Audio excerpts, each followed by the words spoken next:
Vous entendez pas? Ah oui, tu vois, il y a les voitures jeunes, il y a le bruit. Si tu passes pas trop près, c'est bon. Donc, comme le laissaient prévoir les sondages, le très réactionnaire Jair Bolsonaro a été élu à la présidence de la République du Brésil avec 55% des voix ce dimanche 28 octobre, au terme d'un processus électoral clairement manipulé par le pouvoir judiciaire, avec l'emprisonnement arbitraire de Lula et l'invalidation du vote de centaines de milliers d'électeurs habituellement trompés. La victoire de Bolsonaro, elle annonce une période noire au Brésil, notamment pour les minorités sexuelles, pour les femmes, pour les militants politiques et pour les personnes racisées.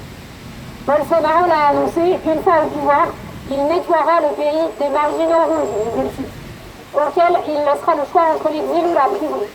Et ce ne sont pas que des mots. Après le premier tour, la censure et la répression ont sévi dans de nombreuses universités, tandis que les agressions se sont multipliées. Samedi dernier, un militant pro-Haddad a été assassiné par balle lors d'un rassemblement.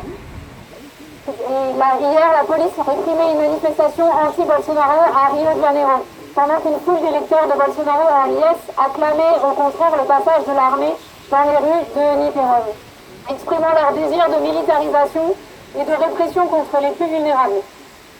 Mais la victoire de Bolsonaro, elle annonce en fait une période noire pour l'ensemble des travailleurs et des travailleuses.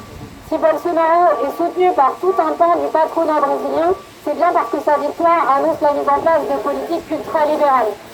Cette victoire, elle est d'autant plus inquiétante qu'elle n'est pas isolée.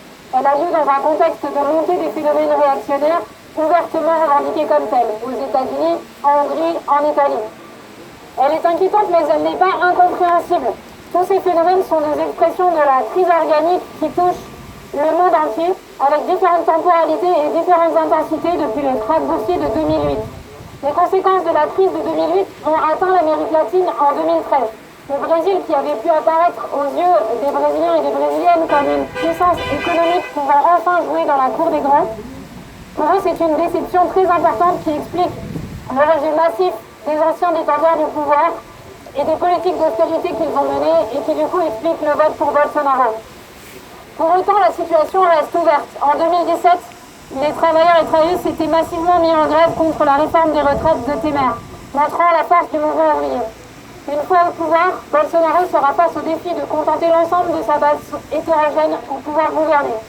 Face à cette polarisation qui se généralise partout dans le monde, il est nécessaire que les travailleurs, les travailleuses, les classes populaires, la jeunesse, les femmes, les LGBT du Brésil et d'ailleurs bâtissent une force réelle en s'organisant à travers des milliers de comités de lutte pour organiser leur défense physique d'une part, mais aussi la riposte non seulement contre les dirigeants réactionnaires comme Bolsonaro, mais aussi les réformes et l'austérité mises en place par les partis de gouvernement partout dans le monde qui creusent les inégalités et qui ouvrent la voie à l'accession de l'extrême droite au pouvoir.